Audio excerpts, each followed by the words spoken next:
Sebagian mengatakan bahasanya Valentino ini adalah pembela cinta katanya. Tapi dalam sejarah Valentino tidak punya sejarah yang romantis. Dia tidak pernah punya kisah cinta. Dia katanya pembela cinta, yang jelas dia bukan pengikut Nabi Muhammad SAW dan bukan pengikut agama yang benar. Dan ini adalah yang diagungkan dalam kisah Valentino. Jadi kisah Valentino tidak ada hubungannya dengan Islam, tidak ada hubungannya dengan agama kita. Bahkan di Itali, Valentine Day ini sudah pernah dihentikan. Setelah pernah dihentikan karena itulah merusak pemuda-pemuda, sebab dengan Valentine kebubrakan moral terjadi sehingga dihentikan di Itali waktu itu. Hingga abad ke-17 muncul lagi Valentine Day. Di situ tidak ada hubungannya dengan syariat Nabi SAW. Di situ adalah kehinaan. Kalau bahasa kasih sayang sedunia, kalian harus tahu kasih sayang sedunia itu adalah maulid Nabi SAW. Wa ma arsalnaka illa rahmatan lil alamin. Nah, Allah tidak mengutus Nabi Muhammad kecuali untuk kasih sayang sedunia. Langsung Al-Qur'an yang berbicara. Wa ma arsalnaka illa rahmatan lil alamin. Kalau ingin kenal kasih sayang sedunia, kenalilah Nabi Muhammad SAW. Bukan satu Valentino, bukan Gintis bukan Nabi Sayyidina Muhammad. Maka kalian harus menjadi penyeru anti Valentino. Gak ada punya dasar. Dan alangkah banyaknya kehinaan yang terjadi bersama malam Valentino, hari Valentino. Berzina, tukar menukar pasangan, kehinaan. Penjahat dalam Valentine ada 4 ini. Orang yang ikut merayakannya. Yang kedua adalah orang yang membantu merayakannya. Jual hadiah-hadiah yang ada, tulisan-tulisan Valentine dan sebagainya, mendukung syiar Valentine. Yang ketiga adalah orang yang ngerti Valentine Day bahasanya itu adalah tidak benar, bukan dari Islam, dan kok diam saja. Ini termasuk penjahat di dalam Valentine karena merusak akhlak anak-anak kita. Akan tapi Nabi Muhammad mengajarkan kasih sayang ke sedunia. Bahkan bukan saja kasih sayang di dunia, menuju kasih sayang nanti di akhirat. Itu pendidikan dari Nabi Muhammad SAW. Ini pecinta sholawat yang sesungguhnya. Ini yang perlu dihadirkan di anak-anak muda. Makanya kita bangga, ini adalah anak muda hebat. Kalau anak muda pecinta Nabi Muhammad SAW, pecinta sholawat hebat. Sebab anak muda zaman sekarang, Masya Allah, kadang-kadang sampai kalau sudah cinta bola, sholat asar sama zuhur hilang sama maghribnya. Mau kemana dia? Mau membela umat Nabi Muhammad? Enggak. Ya. Sholatnya bela bola, berangkatnya zuhur. Zuhur yang tidak sholat, karena sebelum zuhur sudah siap. Tidak sholat asar, tidak sholat maghrib, berantem lagi, repoti badan dingin. Tapi pecinta salawat Nabi SAW indah, mengajar kebaikan, kelembutan, kemuliaan. Dan kemuliaan bukan saja di dunia, tapi juga kemuliaan nanti di akhirat. Maka punya pokok dan bahasanya, teruskan wahai anak-anakku semua. Teruskan dengan mencintai salat, bergabunglah dengan majelis-majelis salawat. Tapi ingat, majelis salawat mengajarkan tujuan, keindahan. Negeri kita Indonesia Raya adalah dengan keindahan. Ulama-ulama terdahulu dakwah dengan keindahan. Para habaib, para ulama-ulama dari Hadramut datang ke Indonesia dengan keindahan. Makanya awas, hati-hati sekarang. Ada kelompok-kelompok agama yang suka mengkafirkan, membid'ahkan, mensyirikkan. Itu adalah benih-benih kelompok yang suka ngebom. Makanya kami himbau kepada semuanya keamanan dan khusus Pak Dan, insya Allah lebih tahu masalah ini. Kalau sudah ada kelompok dikit-dikit membid'ahkan orang lagi, itu adalah bakal mencetak pengebom. Harus dicermati dengan ngebom. Saudara di seagama dibom, di Cirebon itu orang sholat di masjid dibom. Ini kan aneh. Perang itu dengan orang kafir, bukan orang Islam dibom. Sehingga Indonesia gak indah lagi setelah munculnya kelompok-kelompok semacam ini. Dikit-dikit mengkafirkan, bid'ah kafir, sesat, bid'ah kafir. Dan tadi yang mencintai salawat Nabi Muhammad secara sesungguh mengajarkan keindahan. Musuhmu bukan saudaramu. Bahkan kita ini diperintahkan oleh Nabi Muhammad SAW kepada orang yang ahli maksiat sekali, untuk memandang mereka dengan kasih sayang. Wahai anak-anak, kalian sudah baik, artinya kalian sudah bergabung dengan kemuliaan. Tapi ingat, jangan memandang teman-temanmu yang masih brutal itu dengan pandangan merendahkan, pandangan benci. Yang perlu dihadirkan lagi bahasanya, Nabi mengajari pandangan kasih sayang. Memandang orang lain dengan pandangan cinta dan kasih sayang.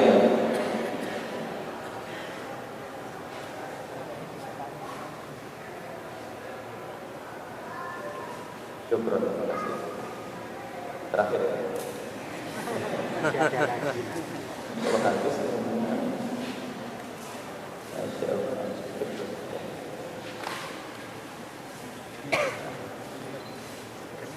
Ngomong betul. Lupa apa sore kan? Cantik ganteng soleh semuanya. Dia mau apa dia? Coba yang mau apa dia? Mau padanya? Rasa kebohongan segala macam. Ya. Islam mengajarkan kita. Kasih sayang. Nabi mengajari kita memandang orang bermaksiat dengan pandangan kasih sayang, bukan pandangan merendahkan. Awas hati-hati. Jangan kamu sudah masuk grup sholawat. Kalau ketemu orang yang bermaksiat tetapnya dengan kebrutalan, berarti kamu belum benar. Menjanji menolak merendahkan atau tidak. Nabi mengajari memandang orang lain dengan pandangan kasih sayang. Mungkin ada di antara yang hadir di sini adalah orang yang baru pertama kali masuk sini dengar ini indahnya ajakan Nabi sallallahu alaihi wasallam. Ada sebuah kisah, dia sangat senang dengan cerita ini. Sering dia ulang-ulang di mana-mana. Dikisahkan bahwasanya ada ahli ibadah, Nabi bercerita, ada ahli ibadah tempatnya di atas gunung. Kerjaannya sholat, puasa, sholat, puasa, sholat, puasa. Di sisi lain ada preman nih, preman. Kerjanya ganggu orang, tidak ada kemaksiatan kecuali pernah dilakukan. Mabuk iya, berantem iya, waduh. Preman, tak tua, rambutnya nggak ulang, anggap saja. Makanya ini cerita ini saya hadiahkan buat preman. Saya paling senang cerita itu preman. Untuk orang yang bandel-bandel cerita ini istimewa. Dengar dulu. Allah menghendaki keduanya bertemu. Sang preman tiba-tiba tergerak hatinya pengen ketemu sang kiai yang ada di atas gunung. Pokoknya pengen ketemu kiai saja lah. Pokoknya kita doa ya. Pokoknya saya ketemu kiai. Sang kiai Allah menghendaki untuk turun karena bahan makanannya habis harus pergi ke pasar. Mau tidak mau keduanya berpapasan di tengah jalan sesama. Sang preman naik ke atas bukit, sang kiai turun dari atas bukit. Berpapasan di tengah jalan sesama. Di saat berpapasan di tengah jalan sesama itu kalau salah satu tidak ada yang mau mengalah, tidak akan bisa jalan, pasti tabrakan nanti. Tiba-tiba sang preman ini preman, bandel, rambutnya gondrong, segala mata anting yang panjang segala macam. Pokoknya jelek ya, kotor. Akan tapi ternyata dia di saat melihat sang kiai yang ada hanya kagum di dalam hatinya. Tidak bisa bertutur sepatah kata, terduduk di jalan setapak, minggir sambil memberikan isyarat kepada sang kiai, silakan, kiai, silakan. Sampai kiai hilang dari pandangannya, tidak hilang dari hatinya. Di dalam hati ada kagum dengan kiai ini. Akan tapi sang kiai, sang ustaz, katanya ahli ibadah tersebut, di saat melihat sang preman, melihat dengan pandangan merendahkan. Karena dia seorang kiai, dia tahu ini preman membuat kerusakan di pasar. Lalu pandang dengan pandangan merendahkan. Mau kemana dia? Si busuk, si mau ngapain? Tidak mengucapkan assalamualaikum, tidak menyapa, hendak kemana engkau? Apa sabda Nabi? Lihat dua pemandangan yang berbeda. Sang kiai yang katanya ahli ibadah karena memandang orang lain dengan pandangan merendahkan menjadi sebab hidayah dicabut oleh Allah. Tapi orang bejatnya kayak apapun, jahatnya kayak apa, kalau masih mengagumkan syiar, ketemu ulama hormat, ketemu majelis hormat, ketemu habaib hormat, ketemu kayak begini masih hormat, preman, biarpun dia katanya bandel, jahat, gak karuan, tapi masih mengagumkan syiar Islam, maka kita lihat ini alamat dapat hidayah. Seketika itu diberi oleh Allah hidayah. Yang katanya preman, yang tatonya macam-macam itu bisa tobat gara-gara itu. Maka dari itu, kalau kalian yang sudah baik itu memandang mereka dengan pandangan merendahkan, kalian bisa berjaya. Tapi ingat, pandanglah saudara-saudara kita yang di pinggir jalan, yang belum sholat, yang masih mabuk, yang tidak karu-karuan. Pandanglah mereka dengan pandangan kasih sayang. Pandang mereka dengan pandangan kasih sayang. Lihat mereka dengan cinta. Panjatkan doa untuk mereka, jangan sampai mereka terus seperti itu. Jangan kau pandang dengan pandangan merendahkan. Dengan pandangan benci tidak bisa saja berubah, dia menjadi baik, kita menjadi tidak baik. Tapi begitu sebaliknya pandangan dengan kesombongan, kita sudah ahli ibadah, sudah ustaz, sudah kiai, sudah banyak sholatnya, wah, setiap pandangan kita sia-sia. Kita sering dikuasai dengan kesombongan kita. Kita sering tertipu dengan kebaikan kita. Mungkin kita habis pulang dari pengajian semacam ini, lalu kita melihat di terminal, lewat terminal atau alun-alun atau stasiun, Kemudian di situ ada anak-anak gadis, ada anak wanita, ada wanita-wanita yang diuji oleh Allah dengan kerendahan yang wanita menjual diri. Setiap ada mobil lewat melambaikan tangan, mobil lewat melambaikan tangan. Coba kita yang baru dari majlis, yang tadi nangis-nangis di majlis, di saat melihat mereka, bagaimana cara pandang mereka, kita pada mereka? Siapa di antara mereka yang di saat melihat mereka lalu menengadahkan tangan mohon kepada Allah dengan terenyuh, ya Allah, itu umat kekasihmu Nabi Muhammad. Kau uji dengan menjual diri, ya Allah, ampuni mereka dan berikan petunjuk. Siapa di antara kita yang di saat melihat mereka mendoakan semacam ini? Atau dengan kesombongan kita karena kita sudah hadir majlis taklim, kasihan malam-malam begini, astagfirullah, astagfirullah. Islam tidak boleh memandang orang lain dengan merendahkan. Itu pendidikan dari Nabi sallallahu alaihi wasallam. Nabi kasih sayang. Ini loh kasih sayang sedunia yang sesungguhnya memandang orang maksiat pun dengan pandangan kasih sayang. Apalagi memandang orang yang jelas-jelas baik. Bahkan dalam peperangan pun Nabi mengajarkan kasih sayang. Jangan kau bunuh anak kecil, jangan kau bunuh orang tua, jangan kau bunuh wanita, jangan kau hanguskan peternakan, jangan kau bunuh peternakan, jangan kau hancurkan pertanian. Ini pendidikan dari Nabi sallallahu alaihi wasallam. Maka kalau kalian kenal Islam, kenal Nabi Muhammad, hakikat engkau mengenal kasih sayang yang sesungguhnya. Bukan kasih sayang di dunia, kasih sayang di akhirat. Tapi ini fanatik di hari kasih sayang dunia ini adalah membuka pintu zina. Beberapa waktu yang lalu di puncak sana, di daerah Bogor sana, berzina anak-anak muda. Sudah nyewa hotel, bahkan hari ini beberapa waktu yang lalu ada mempersiapkan. Setiap ada beberapa hotel bagi pasangan kasih dapat diskon 50%. Perlu ngapain? Innalillahi. Semoga Allah menjauhkan kita semua dari zina. Amin, amin, amin. Dari kehinaan minuman keras. Maka perkumpulan kalian hari ini perkumpulan istimewa dan tepat waktunya untuk kalian pulang membawa bendera anti Valentine Day. Kalau ada Valentine no oleh Nabi, yes. Kalau sudah Maulid Nabi melakukan Valentine Day ini kayaknya sakit ya. Maulid Nabi dibarengi dengan Valentine Day gak masuk, gak cocok, gak ketemu judulnya. Dan setelah ini kalian punya tugas. Karena persatuan, perkumpulan orang-orang yang punya keahlian atau perkumpulan apa saja, hendaknya perkumpulan ini harus dibawa kepada Allah dan Rasulnya. Dan kalian harus membawa orang-orang lain. Orang-orang yang bejat, orang yang tidak benar, bawa mereka dengan kasih sayang, bawa ke tempat mulia. Dan tidak cukup pertemuan hanya sekarang. Kalian harus menyisihkan waktu untuk bisa bertemu nanti dengan kemuliaan, dengan guru-guru mulia. Buya undang di Al-Bahjah. Sebulan sekali Buya ada. Kalau saat tiap Ahad ada majlis Ahad pagi sama Habib Hasan. Kalau perlu Habib Hasan diundang ke tempat kalian nanti ya. Perkumpulan kalian harus ada kajian rutin, kita bisa diundang untuk dapat membimbingan akhwat yang mulia.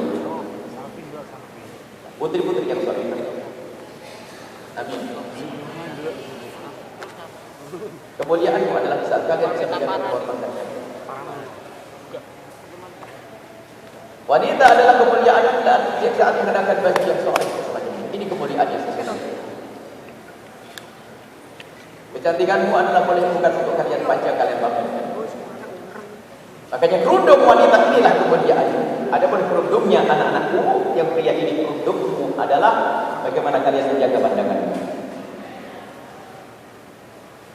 Tidak boleh kalian jelalat. Lihat perempuan jelalat. Kalian menjadi wanita atau menjadi pria yang berwibawa, pria yang punya kesopanan, pria yang terjaga. Mata selagi haram saya tidak boleh memandang. Hijabnya seorang pria adalah bagaimana menjaga matanya. Allah, indah. Dan kalian harus mengerti lelaki yang baik itu seperti apa. Tanya kepada wanita. Kalau pengen tahu wanita yang baik, tanya kepada anak laki-laki. Buya tes sekarang. Anak-anakku semuanya, suatu ketika kamu akan menikah. Pilihanmu ada dua. Dua wanita cantik. Kaya. Cantik, kaya, pinter. Cuman bedanya coba. Yang pertama ini adalah perempuan ini kalau senang komunikasi sama laki-laki. Kalau lihat laki-laki bisa laki. Ini yang pertama. Tapi yang kedua, wanita tersebut yang akan menjadi calonmu itu Masya Allah, kalau sama laki-laki menjaga, kalau berbicara menjaga, pandangannya terjaga, kalau jalan tidak tolak-tolak, tidak gampang penasaran dengan laki-laki. Pilih yang pertama, yang kedua. Kedua, jelas kan? Pilih yang mana? Yang kedua. Jadilah yang kedua. Enteng. Kalau pengen tahu ini yang bisa menilai itu. Pilih yang kedua. Begitulah. Wanita yang soleh. Kalian harus punya rasa malu. Tidak berarti manusia. Ini harus Fatimah hidupkan kembali saat ini. Sebab banyak wanita sudah tidak punya malu. Memamerkan sempurna. Dipikir itu kemuliaan, padahal itu kerendahan, kehinaan. Karena dia apa? Pengen dinikmati oleh semua manusia. Yang baik, yang buruk, yang suami, bukan suami. Menikmati kecantikan yang rendah. Begitu sebaliknya, wahai anak-anakku semuanya. Suatu ketika ada yang ingin melamar laki-laki. Ganteng-ganteng. Kaya-kaya, sama ini. ATM-nya dan rekeningnya tuh di bank syariah mana itu 1 miliar. Ganteng-ganteng, pinter-pinter. Cuman bedanya coba. Bedanya itu bedanya pinter semuanya. Yang pertama itu apa? Ikut rank motor. Grup yang aneh-aneh. Kalau bilang perempuan sweet. Ini yang pertama. Sweet, tolak-tolak. Ini yang pertama. Motor gago orang-orang, motor knalpotnya dilepas, sampai pusing tetangganya. Itu yang pertama. Yang kedua, Masya Allah, pakai motor pun coba pelan di kampung. Assalamualaikum. Pandangannya terjaga. Kalau lihat perempuan, kalau ngomong dengan perempuan selalu tidak berani menatap, hanya memandang ke bawah, sesaat saja. Tidak gampang penasaran dengan perempuan. Tapi yang pertama tadi, siapa itu? Ayo pilih yang pertama kedua. Kedua, yang gampang, yang enak. Jadilah orang ganteng menurut anak putri. Jangan ganteng menurut temanmu laki-laki. Berani enggak? Naik motor nggak pakai rem, oh ya itu namanya gila. Aneh-aneh, kita menemukan gila. Naik motor pakai rem yang dipakai yang benar, di kiri, pelan-pelan.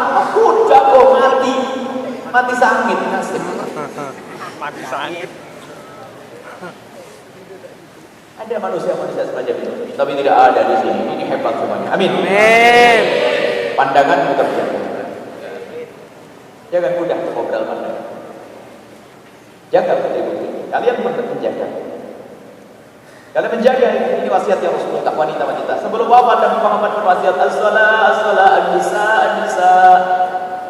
Istausu bin nisa yang khairan.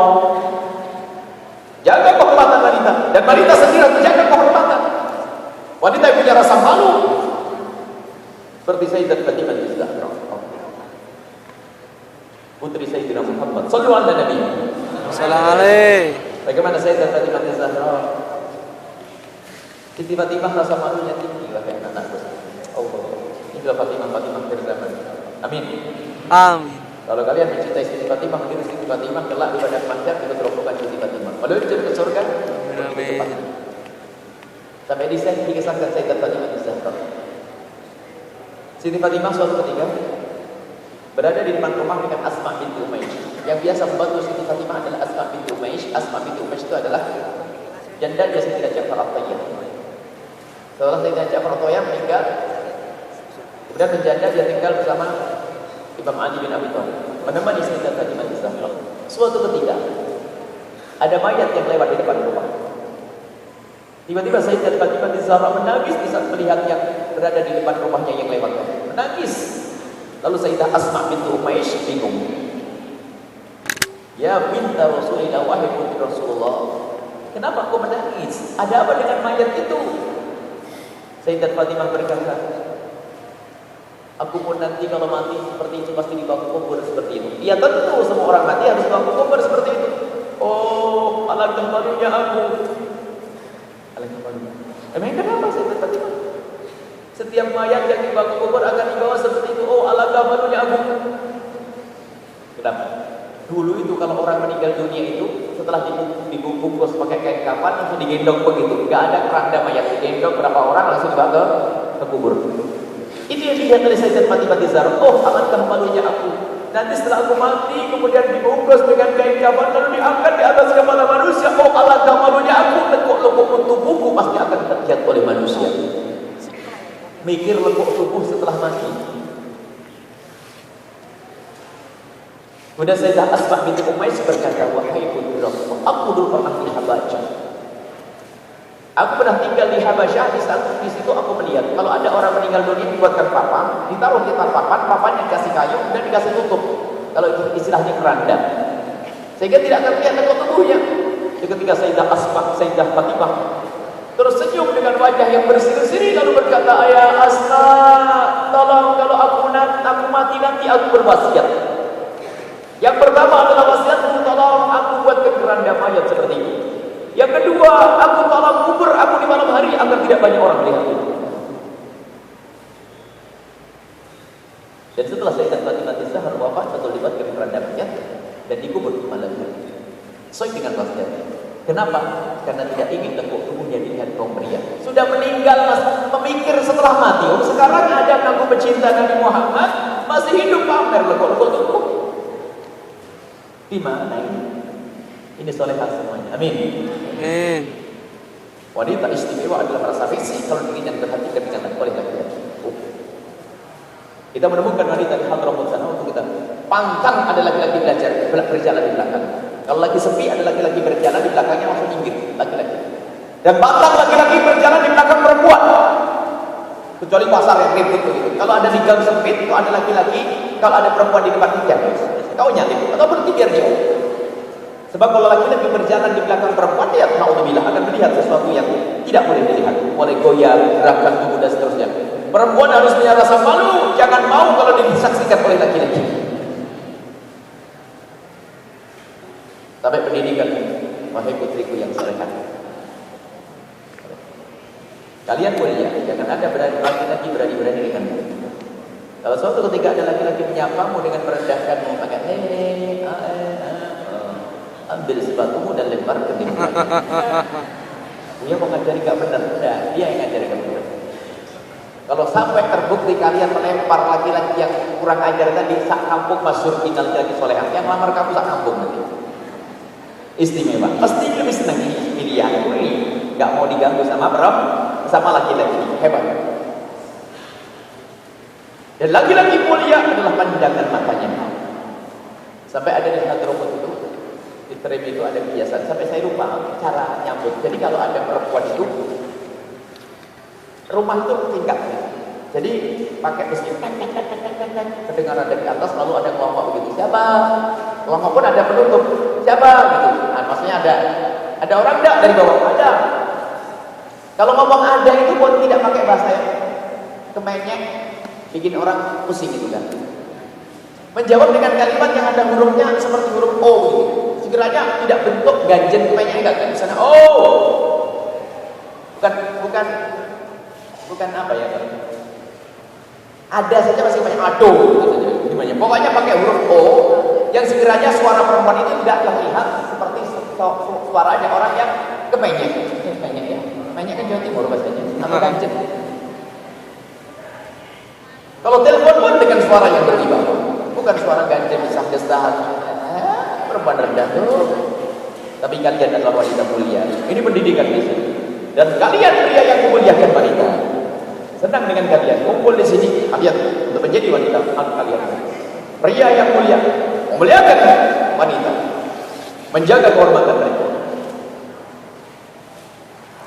Dan pernah juga Siti Fatimah Zahra, saya mulai dulu dari itu agar kalian tahu seleramu nanti adalah selera Siti Fatimah Zahra. Maksudnya selera orang yang akhlaknya Siti Fatimah Zahra.